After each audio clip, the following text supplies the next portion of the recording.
வணக்கம். இன்றைக்கி வீடியோவில் அடினியம் செடிகளுக்கான உரங்கள் பற்றி தாங்க பார்க்கலான்ட்டு இருக்கிறோம். நம்ம ரொம்ப குறைவான அளவு உரங்கள் கொடுத்தாலே போதுங்க, நமக்கு அடினியம் செடிகளில் நிறைய பூக்கள் கிடைக்கும். அதுக்கு நம்ம மண் கலவையில் இருந்தே உரங்கள் பற்றின கவனம் செலுத்தினோன்னா போதுங்க. மண் கலவை அப்படின்னு நம்ம எடுத்துக்கிட்டோன்னா, நம்ம 2 பங்கு ஆற்று மணல் எடுத்துக்கிறோங்க. அதே மாதிரி 1 பங்கு தோட்ட மண் எடுத்துக்கிறோம். மீதம் இருக்கிற 1 பங்குக்கு பாதி அளவு சாண உரமும் மீதம் பாதி மண்புழு உரமும் எடுத்துக்கணுங்க. அது கூட போன்மீல் சேர்த்துக்கலாங்க. அதே மாதிரி சீவிட் ஃபெர்டிலைசர் சேர்த்துக்கலாம். கொஞ்சமாக வேப்பம் புண்ணாக்கு இந்த மாதிரி கலந்து வச்சா போதுங்க. நம்ம மண் கலவையில் போன்மீல் ரொம்ப கண்டிப்பாக சேர்க்கணுங்க. ஏன்னா போன்மீல் அப்படிங்கிறது ஒரு ஸ்லோ ரிலீஸ் ஃபெர்டிலைசருங்க. நம்ம மண் கலவையில் சேர்க்கும்போது அந்த செடிகள் நல்லா வளர்ந்து வரும்போது இந்த போன்மீல் நமக்கு நல்ல உதவியாக இருக்கும்.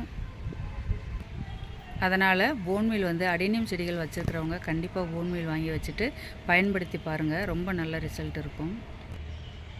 நம்ம அது மாதிரி நட்டு வச்சதுக்கப்புறமா ஒரு 2 வாரத்தில் நமக்கு அழகாக இலைகள் தழைச்சி நல்லா வருங்க. அப்போ நம்ம என்ன உரம்லாம் சேர்க்கலாம் அப்படிங்கிறத பார்க்குறோம். நம்ம நட்டு வச்சதுக்கப்புறமா நல்லா தழைச்சி வரும்போது நம்ம முட்டைத்தோல் வாழைப்பழத்தோல்லாம் இருக்குது இல்லைங்களா, இதை நல்லா காய வச்சு அது கூட வெங்காயத்தோல் கூட சேர்த்துக்கலாங்க. அது இருந்தால் இன்னுமே பெஸ்ட்டாக இருக்கும். இது எல்லாமே நல்லா காய வச்சுட்டு அரைச்சி வச்சுருந்தோன்னா அது அப்போ சேர்த்துக்கிட்டோன்னா, அதாவது மொட்டுகள் வைக்கிற சமயத்தில் நம்ம சேர்க்கணுங்க. அது மாதிரி சேர்த்தோன்னா நமக்கு பூக்கள் நல்ல பெரிய பூக்களாகவுமே நிறைய பூக்களுமே நமக்கு கொடுக்கும். அதே மாதிரி கிளைகள் வெட்டுறோம் இல்லைங்களா, அந்த செடிகளுக்கு தகுந்த மாதிரியான நம்ம உரம் கொடுக்கணுங்க. கிளைகள் வெட்டிட்டு நம்ம என்ன பண்ணணும் அப்படின்னா, மண்ணை நல்லா கிளறிட்டு கொஞ்சம் மண்புழு உரம் ஒரு கைப்பிடி அளவு எடுத்துக்கிட்டு அது கூட போன்மீல் கொஞ்சம் சேர்த்துக்கிறணுங்க. அதே மாதிரி முட்டைத்தோல் வாழைப்பழத்தோல் இருந்தால் சேர்த்துக்கலாம். சேர்த்துட்டு நம்ம அந்த உரம் கொடுக்கும்போது நமக்கு நல்ல கிளைகள் வெட்டினதுக்கப்புறமா தழைச்சி நல்ல நமக்கு பூக்கள் கூட கொடுக்கும். ஏற்கனவே நட்டு வச்ச செடிகளாக இருந்தால் அந்த செடிகளில் மண்ணோட வளம் குறைஞ்சிருக்குங்க. அந்த மண்ணோட வளத்தை அதிகப்படுத்துறதுக்கு 2 மாதத்துக்கு ஒரு முறை மண்ணை நல்லா கிளறிட்டு அதுக்கு ஒரு கைப்பிடி அளவு மண்புழு உரம், முட்டைத்தோல், அதே மாதிரி வாழைப்பழத்தோல், வெங்காயத்தோல் எல்லாம் சேர்த்து காய வச்சு அரைச்சி அந்த உரம் போட்டுக்கலாம். போன்மீல் போட்டுக்கலாங்க. அதே மாதிரி சீவிட் ஃபெர்டிலைசர் இது எல்லாமே ஒன்றா கலந்து நம்ம கொடுத்துர்லாங்க. நமக்கு நல்லா பூக்கள் கொடுக்கும் செடிகள். இப்போது நம்ம திட உரங்கள் பற்றி சொன்னாங்க. இது நம்மக்கிட்ட எந்த உரம் இருக்கோ அதை நம்ம அப்பப்போ பயன்படுத்திக்கலாம். அதே மாதிரி திரவ உரமும் ரொம்பவே முக்கியமாக கொடுக்கணுங்க அடினியம் செடிகளுக்கு. திரவ உரம் அப்படின்னு பார்க்கும்போது நம்ம வாழைப்பழத்தோல், வெங்காயத்தோல் ஊற வச்ச தண்ணி அப்பப்போ ஊற்றலாங்க. ஒரு 2 நாள்லேருந்து 3 நாள் வரை நல்லா ஊற வச்சுட்டு அதை ஊற்றலாம். அதே மாதிரி அரிசி கழுவுன தண்ணி கூட நம்ம நல்லா புளிக்க வச்சுட்டு அது ஊற்றலாங்க.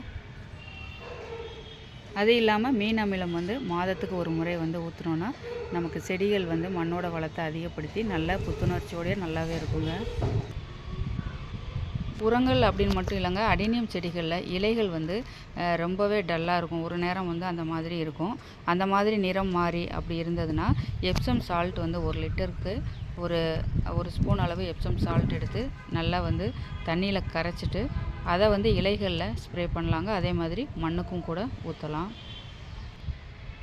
இப்போது நம்ம சொன்ன என்ன உரங்கள் எது கொடுத்துருந்தாலும் சரிங்க, ரொம்ப முக்கியமாக அடினியம் செடிகளுக்கு நம்ம செய்ய வேண்டியது நல்ல 6 மணி நேரத்துலேருந்து 8 மணி நேரம் வெயில் படுற மாதிரி ஒரு இடத்துல அவசியம் வைக்கணுங்க.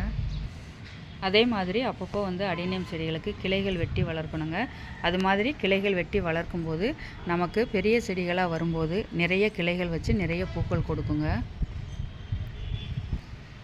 இன்றைக்கி வீடியோவில் அடினியம் செடிகளுக்கு தேவையான உரங்கள் பற்றி நான் எனக்கு தெரிஞ்சதை சொல்லியிருக்கிறேங்க. நான் என்ன உரங்கள்லாம் பயன்படுத்துகிறேனோ அதை உங்களோட நான் ஷேர் பண்ணியிருக்கிறேன். நிறைய உறவுகள் வாட்ஸ்அப்லேயும் சரிங்க, கமெண்ட்ஸ்லேயுமே உரங்கள் பற்றி திரும்ப திரும்ப கேட்டதால் நான் இந்த வீடியோ போட்டிருக்கிறேன். ஏன்னா நான் உரங்கள் பற்றி சொல்லும்போது இதே தான் நான் ரிப்பீட்டாக சொல்லுவேங்க. எத்தனை முறை வீடியோ போட்டாலும் சரிங்க. ஏன்னா நான் வேறு எந்த உரமும் நான் கொடுக்குறதில்ல. நம்ம சொன்ன உரங்களையே திரும்ப திரும்ப சொன்னால் போர் அடிக்குமே அப்படின்னு தான் நான் இந்த வீடியோ போடுறதுக்கே ரொம்ப தயங்கினேன். இருந்தாலுமே சரி, நம்ம புதுசாக பார்க்குறவங்களுக்கு இது யூஸ்ஃபுல்லாக இருக்கும் அப்படிங்கிறனால தான் இந்த வீடியோ நான் போட்டிருக்கிறேன். இன்றைக்கி வீடியோ பார்த்துட்டு எப்படி இருந்தது அப்படின்னு சொல்லி கண்டிப்பாக கமெண்ட்ஸ் உங்களோட கருத்துக்களை பதிவு பண்ணுங்கள். இதுவரை வீடியோ பார்த்ததுக்கு ரொம்ப நன்றிங்க.